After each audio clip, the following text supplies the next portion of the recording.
Welcome to the Passion for Patients podcast. I'm Tonya Winders, your host and the president and CEO of GAAPP. Together with our 130 plus patient advocacy organizations, we are fighting to ensure that people live better and breathe better. And today on our podcast, we're going to talk about access to care. It's challenging when you live with one chronic condition, but when you live with multiple, it can be downright frustrating and harrowing. And so today we're going to hear from Stacey Lewis and her experience of living with multiple conditions and navigating the healthcare system. So Stacey, thanks for being here. Thank you, Tonya, for having me on again. I appreciate that. So last time we heard about kind of you and your background of living with allergies, asthma, Addison's disease, your love-hate relationship with systemic steroids. And I really appreciate you sharing just kind of the challenges of all of that. But it got me to thinking about access and the way that, again, you've had to connect the dots of your healthcare over the years. So 30 plus years living with multiple chronic conditions. Tell us about kind of getting that diagnosis and all the diagnoses and like your journey of all the different doctors. The original diagnosis of Addison's was a 4-year process. I began showing symptoms 14, 15 years old. My mom had taken me to a primary care doctor, and he realized, something was wrong, but they just didn't know what. Then they sent me to an internal medicine doctor, and they discovered I had the hypothyroidism, which they began treating. And then, of course, I, saw some additional, I felt a little bit better, but it wasn't enough to compete with the Addisons that I was currently experiencing as well. It's 1 in 100,000 people, I believe, in the United States are diagnosed with that. So it's not something pretty rare. Yeah, they don't really look for that. But I showed all the classic symptoms. If you were to look at a textbook, you would see, oh, she's got this. I checked all the boxes for Addison's, and it was never even mentioned. It wasn't until I nearly died with pneumonia in the hospital, and I was in ICU for 14 days, transferred to a Louisville facility in TCU for another 7 to 10 days. Still no diagnosis of Addison's at that point. They just kept pushing all the medications at me they possibly could, throwing my way. And they sent me home stable, and I ended up going to a small town doctor, which he happened to be from a foreign land, which he had a lot of experience, but he lived in a little tiny community, so which wasn't far from where we lived, which was so nice to be that close to home. And he immediately looked at me and knew, as an endocrinologist, she has Addison's. She's got something major wrong with her. Of course, I went through all the testing, and at that time, I only had insurance, government insurance, being old enough to, over 18 years old, never been employed, never really worked a job, had nothing to really back, what was I going to do? They provided me the insurance. Well, that put limitations on how much care they did provide to me, unfortunately. So you make your way, first of all, rural America. Yes. Right? 2 hours outside of a major city at that point. Okay. So you finally sort of get so sick to you lead yourself in a major hospital, but then you're referred back out to a specialist, and you get that diagnosis, and you start navigating and connecting primary care specialists, multiple conditions. But then you overlay insurance and the complexity of what's covered, what's not covered. Yes. And now you've been doing this for 30 years. Yes. How exhausting, frustrating, time-consuming is just that part of the journey for you? Very overwhelming at this point, because currently I need to be seen at a higher level of care. And in order to do that, they're requiring referrals from this doctor and that doctor. I did have my cardiologist finally send a referral after a very sincere and heartfelt conversation with him, a hard conversation. Look, if you cannot help me, please send me to someone who can. Oh, so you fired your doctor. I like it. This is an empowered patient when you fire your doctor. Because he basically looked at me and said, because of your Addison's and your asthma and your allergies and all these other chronic illnesses, I'm not willing to do anything more for you than what I'm currently doing, in fear that I could do more harm damage to you. Sure. Which I was grateful for his honesty, because I put him on the spot. If you cannot improve my quality of life, If you cannot help me further, please send me to someone who can. Well, even though the paperwork's been sent, I'm still in a waiting period. I haven't heard back, yay or nay. And there again, they don't accept my insurance and they require a cash payment up front for the initial appointment. And once that money's exhausted, I have to pay another additional fee before they'll continue to search for what's my underlying and ongoing growing symptoms that nobody, the endocrinologist, primary care, cardiologist, I've seen a rheumatologist and an oncologist. At one point, they thought I had leukemia or lymphoma because my lymph nodes continue to swell with fluid in the front and the back of my neck, which, if it was just one or the other, they were like, oh, it's got to be this. Well, it's not. It's both. Right. And so the continuous on and off sores in my throat and the swelling and the hoarseness and the just ongoing compounding symptoms, they're like, we don't know what to do with you. So also they're probably like writing different prescriptions and, is there, do you have a single pharmacy or is anyone looking at all those medications and making sure that there's no like interactions or that you're not using too much of something? Or is that all on your shoulders? That's all on my shoulders. I'm fortunate enough to have a sister who is a nurse, and my mom is also a retired nurse, and my biological father's a retired nurse, and I have a brother that's a doctor of anesthesiology. So I try to provide them a medication list every 3 months or so and say, okay, here's where I'm at. Here's what I'm taking. I'm experiencing this. Is there something I can do different? What can I do to help myself? Since evidently the doctors don't know what they're doing exactly. And we have to all be honest. They are practicing medicine. They are licensed to practice medicine. Right. And I'm not licensed to practice medicine, but I live medicine every day.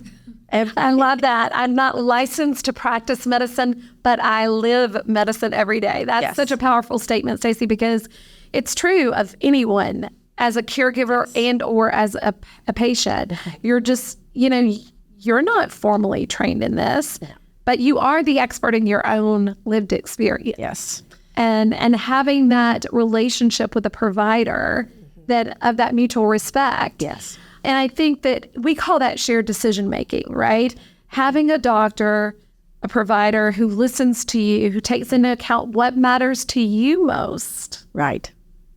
And then you come to a shared decision about a treatment goal, a treatment option, rather than just the historical, I'm the doctor, do what I tell you to do, and don't ask any questions. Well, I don't keep those doctors for long, in case if it hasn't been blatantly clear. Yeah. If a doctor's not on board with listening to what I'm saying and actually validating what I'm saying to them and acknowledging it, that maybe she does know more than me about this situation, I'm pretty much never going to see you again. It's just not going to happen. Time to move on. Yes. And thankfully, I do have an endocrinologist that she does listen to me. She's younger, and she does have some years of experience, but there again, my years of experience outweigh hers.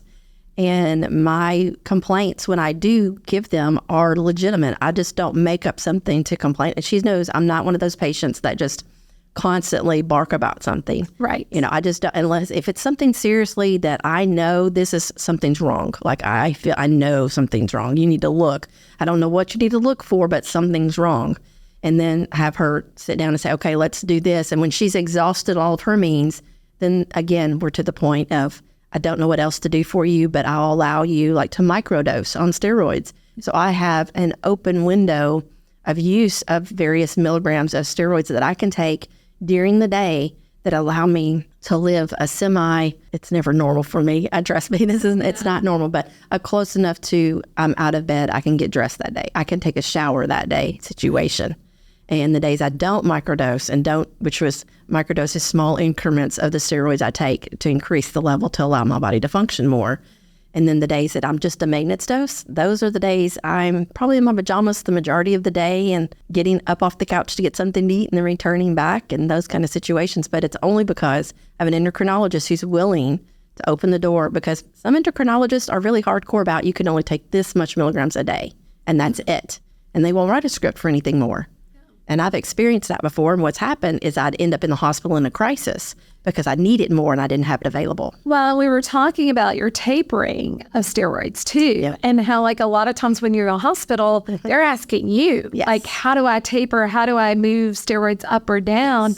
because you know more about how your body responds than they do. So being vocal about that is a huge aspect of being that passionate patient advocate for yourself as well, right? Right. Well, thankfully, I have developed a voice over the years. Initially, I just took whatever they said, and then I started quickly realizing they really don't know what they're doing, no more than I do, so I tried to advocate for myself. The most recent hospitalization, the doctor sat down in a chair, pulled it next to my bed and said, okay, what should your dosage be for the next 24 to 48 hours if we're looking at you going home in the next 2 days? How much did we give you in increments in order to allow you to adjust back to a oral dose versus an IV dosage? And they didn't know the complications of overlaying and making sure everything was in sync. And so to have that conversation with them, I'm thankful that I was, I don't know what you want to say, bold enough or rude enough to them that they realized they didn't really know what they were talking about. And I was going to have to help them. And on the flip side of me not having that voice is when I'm so sick and I come into the hospital, into an ER in crisis, and I physically don't have the strength to explain to an ER physician that this is what I need, I'm in dire trouble. I almost always have to have a family member with me to advocate. Otherwise, they will literally let me lay in there and not provide IV fluids, not provide IV steroids, which that's the immediate treatment for Addison's in an adrenal crisis, despite whatever's underlying, despite if I have, if it's pneumonia or bronchitis or whatever the issue, or car accident. If you're having an asthma exacerbation, a broken bone, you still have this underlying condition that has to be considered in everything. Yes, and just like if I were to pass out and my heart stopped, if you provided CPR to me without a dose of IV or IM steroids, you would kill me. The expression of the weight and the pressure on my body and my heart, normally a person would just secrete adrenaline to treat that. I don't have any. So therefore, you're going to kill me without the response of a steroid first. So steroids have to be administered prior to any kind of other medical treatment, any kind of preventions that's going to be made, or it's going to be effortless. It's just going to push me further over into death. Well, I think that, that's why I wanted us to keep talking, is because what I hear is that, number one, it's not a one size fits all. No. What works for you is not what's going to work for me or someone else. Number two, that it does take that shift in the mindset for you as the person living with the condition, but also in the mindset of your provider. Yes. That you're the expert in your life. You're the expert in your health. Yes. And making sure that you're on the same page about that, and not being afraid to navigate the complexity of the system to find the right place to get the answers. Right. Now, I know for you, you're at a crossroads in your own journey where you feel like you've sort of hit the wall and you've lived longer than they thought you had lived. Yep. You have more kind of chronic conditions than they really know, any one doctor knows how to manage. Right. And you're going to seek the expert, the absolute center of excellence in the United States. Yes. Tell us what you're having to do for that to even happen.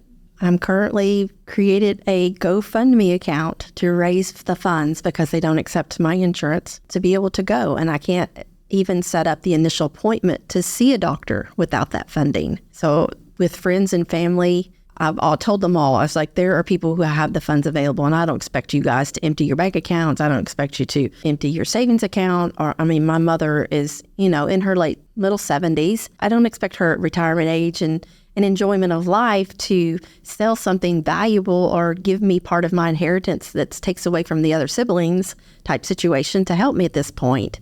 So I just willingly did it on my own without expecting them to give their all in this situation, because I feel like my family has given their all. Yes. In my 30 plus years of chronic illness, they have sacrificed for me beyond belief. At this point, I feel like I've been a servant all my life to people, to my job, to careers, to the church, to God.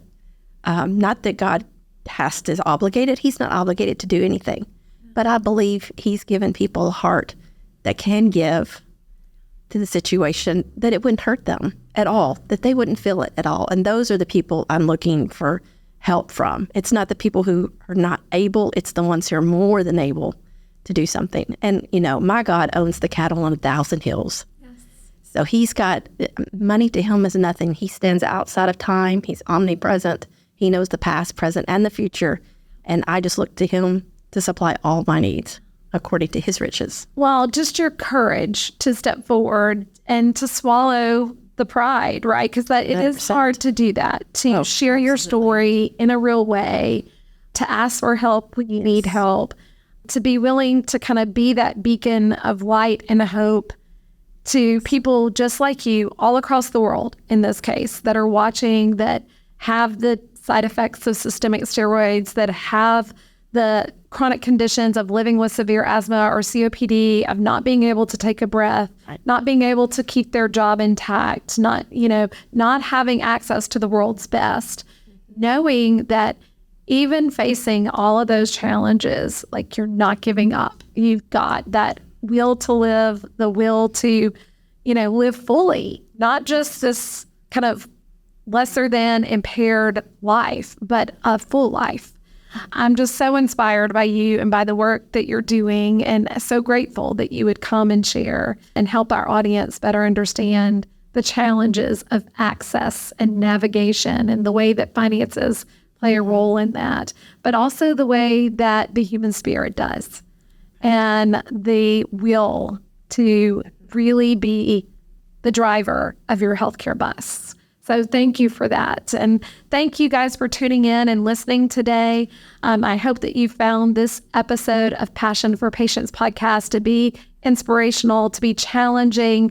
Together, I really do believe that we can drive the changes that are necessary to effect getting the right treatment to the right patient at the right time with the fewest barriers. It's through solutions like we've talked about today, shared decision-making, where we've got links and downloadable resources in the podcast notes that will definitely help to get you on that path. So thank you for tuning in. Share this podcast with others. Definitely like it and share it along with your own community inside and outside of GAAPP. But don't forget to visit gaapp.org for some of the resources, passionforpatientspodcast.com to check out upcoming episodes and past episodes.